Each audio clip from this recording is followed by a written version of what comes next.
أنا أطمن أبنائنا وأخوتنا في اللجنة الأمنية، يجب أن يعلموا ويعوا أنهم جزء من الحل وليس خارج الحل. نحن الآن بصدد بناء دولة، هذه الدولة لا تقوم كدولة، الناس صارت من أجل نظام ثم بناء دولة. قد يكون النظام انتهى ولكن بناء الدولة لم يتم لهذه اللحظة، والسبب هو غياب المؤسسات الرسمية للدولة أو الأساسية اللي هي المؤسسة الأمنية أو المؤسسة العسكرية.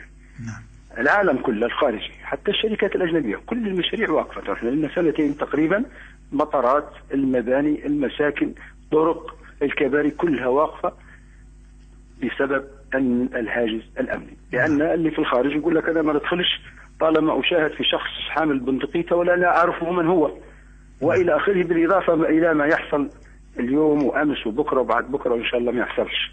أنا أطمن اللي هم أعضاء اللجنة الأمنية أن لا حل إلا بالاندماج. الاندماج كيف يتم؟ الاندماج يتم بأنك تكون جزء من وزارة الداخلية. على أساس يجب أنك أنت تنضم. كيف تنضم؟ نحن الآن بدينا في مشروع صيانة مراكز التدريب، حنستعين ببعض حتى المعسكرات ننزلوا فيها بكل القوة. ممكن حتى نجيبوا ناس حتى من برا باش تساعدنا في عملية التدريب باش ندرب أكبر عدد ممكن. الرقم اللي قدم تقريبا يتجاوز 130,000 أو أكثر. بعد ما تم تنقيحها وصل إلى 70,000. بعد ما تم تنقيحها يمكن آخر عدد وصلنا أمس، أنا أتكلم على مستوى ليبيا كلها، يعني في 50,000 وممكن ينزل. الداخلية ممكن لعند 25 لعند 30,000 ممكن تقبل.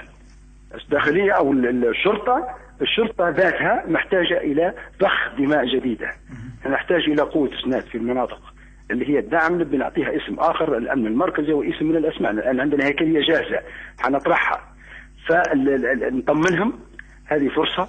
أولا هم أبنائنا، هم أخوتنا، لا أنكر إطلاقا أن نسبة كبيرة منهم ساهموا بشكل كبير في تأمين هذه البلاد. الخلل اللي حصل أن خلق جسم إلى جانب القناة الأصلية أو الشرعية اللي هي الشرطة، فأصبح في تناحر، أصبح في تنافس. هو مش تنافس، هو لو في تنافس لوصلنا النتيجة، ولكن أصبح في تناحر ووصل إلى درجة العداوة بينهم، لم نصل إلى النتيجة. الشارع أصبح في حاجة إلى الأمن والاستقرار. الآن لا مناص من الانضمام. من يبحث عن بناء الدولة الليبية يبحث عن استقرارها. الناس اللي الآن تنتظر أبنائنا وبناتنا وأخوتنا وعائلاتنا هو أن نوفر له الأمان. كيف نوفر له الأمان؟ أن الشارع ما نشوفش فيه إلا رجل الشرطة بقيافه، سواء كان نسميه رجل الشرطة ولا نسميه الأمن الوطني أو اسم من الأسماء، اللي هو رجل أمن بلباسه المحتاج، سواء كان في مرور أو كان دورية أو كان مركز أو كان كذا، مدعم مجهز مدرب تدريب جيد في الشارع.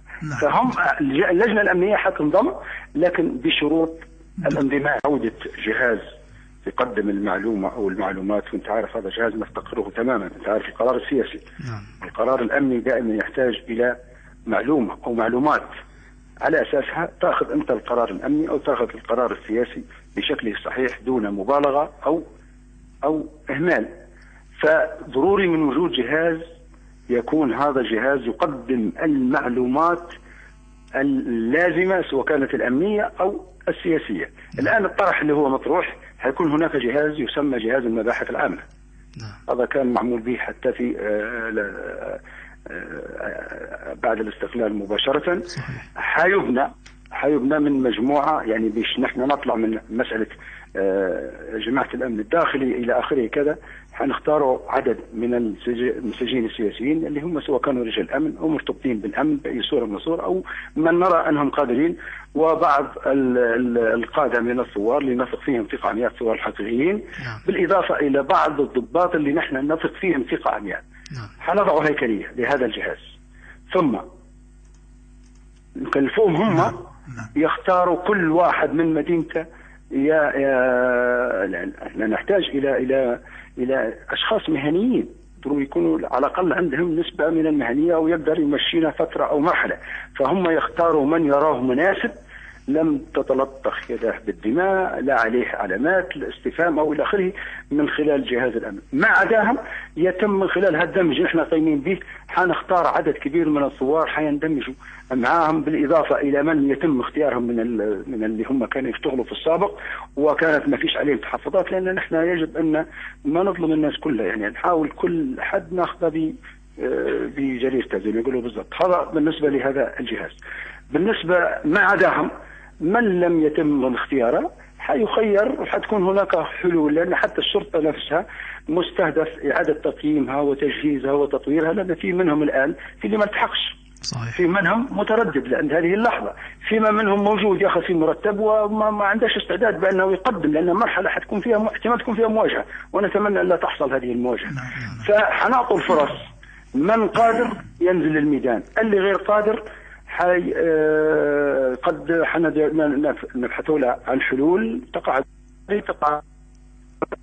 إحالة الخدمة المدنية بحيث يتم الدمج بين الشرطة وما بين الأمنية، وأنا متأكد مع التدريب والتطوير حنصل إلى جهاز. فيما يتعلق بقادة الثوار، هذا الموضوع تم تدارسه مع السيد رئيس الوزراء، والحقيقة هو مولي هذا الموضوع اهتمام كبير، وتناقشت معاه في هذه الجزئية. الآن كل الحلول مطروحة، ولا يمكن يقصى شخص أو يبعد إطلاقا، وأي واحد يقول كلام غير هيك هذا عنده نوايا أخرى، هذا نتركوها للزمن.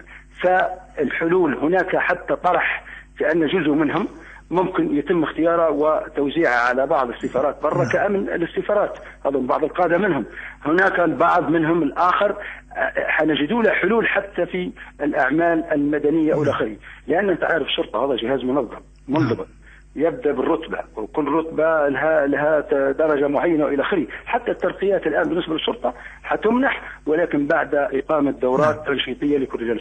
في خطة مدروسة يمكن أن طرحتها على السادة أعضاء المؤتمر الوطني.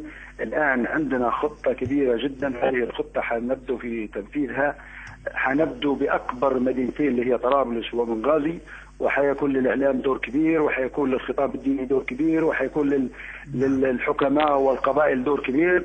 حنبدأ في إخلاء كل هذه المدن الكبيرة من الأسلحة الثقيلة، وبما عرف بالدبابة والمدفع والRPG والقنابل وغيرها. هذا في البداية حيكون هناك خطاب، ثم تتحول إلى حملة شاملة حيشارك فيها الجيش والكل. نعم. أنا اللي نحب نوضحها للناس، طبعا الكلام نتاع الرأي العام أو الكلام اللي يتناقل من خلال وسائل التواصل والاتصال سواء على شبكة المعلومات أو حتى في الشارع، طبعا فيه اللي يسمع والآخرين كل الآخرين كل بالعكس. أنا كل ما شفته وشاهدته لم أتصور إطلاقا كانت نسبة التأييد لتولي هذا المنصب قد تتجاوز 97%، وهذا بكل السياسية بدون استثناء كلها، يعني أول مرة قد يتفقوا على شخص واحد، ولم أشاهد أي معارضة.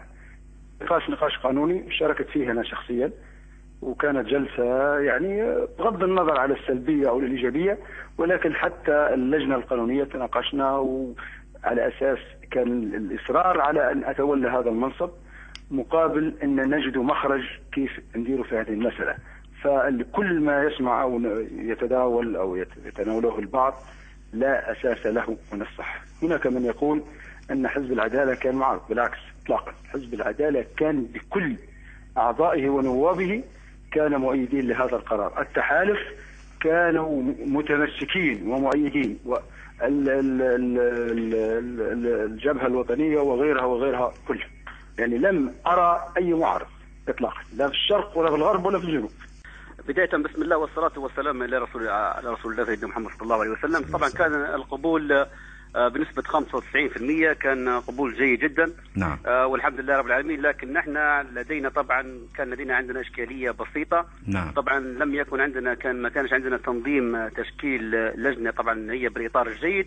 نعم. مما اضطرينا أن نحن طبعا ننسحب من مقر الاستقبال، وأجلنا إجراءات القبول إلى يوم الأحد القادم بإذن الله تعالى. نعم، يعني انسحبتم من اللجنة الآن؟ نحن طبعا انسحابنا ما كانش انسحاب، انسحابنا طبعا كان انسحاب طبعا لإعادة تكتيك في الاستبيان. نعم. عندنا بعض البيانات في الاستبيان نبغى تصحيح فيها على الأقل.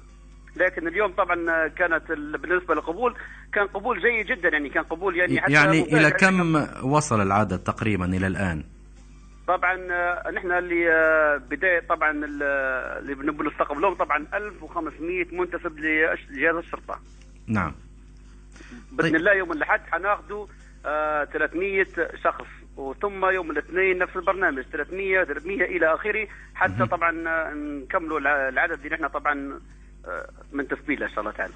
يعني هل هناك مشكلة او مشكلة امنية حدثت ام ماذا؟ لا طبعا ما كانش فيه مشكلة امنية، طبعا كان فيه ازدحام كثير، وكان المكان طبعا ضيق طبعا، مما اضطرينا نحن طبعا نغيروا الى صالة اكبر لا اكثر ولا اقل. نعم. طيب الى متى سيستمر القبول؟ باذن الله القبول حيستمر الى ممكن ياخذ منا فتره، ممكن اسابيع او شهر، الله اعلم. طبعا هذه طبعا الموضوع هذا يطبق على نتيجه الاستقبال طبعا. طيب المخالفون كيف سيتم التعامل معهم؟ المخالفون من اي ناحيه؟ من ناحيه لا يريدون الانضمام الى هذه اللجنه. اخي الكريم طبعا نحب نقول لك حاجه، طبعا بالنسبه للجنه الامنيه العليا طبعا هي مش اجباري ان المنتسب بتاعها ينضم الى الشرطه او يعزل، فهمت؟ طبعا الموضوع بالرغبه. هناك نعم. طبعا قسم ذهب الى وزاره الدفاع. نعم. وفيه طبعا نسبه حتمشي الى الشرطه، ونحن مستمرين الى ان نواظب في جميع الاجهزه باذن الله تعالى. طيب الذي لا ينضم لا الى هنا ولا الى هناك ما مصيره؟ نعم. لا الى هنا ولا الى هناك، لاي مكان لا ينضم، يعني ما مصير هذا؟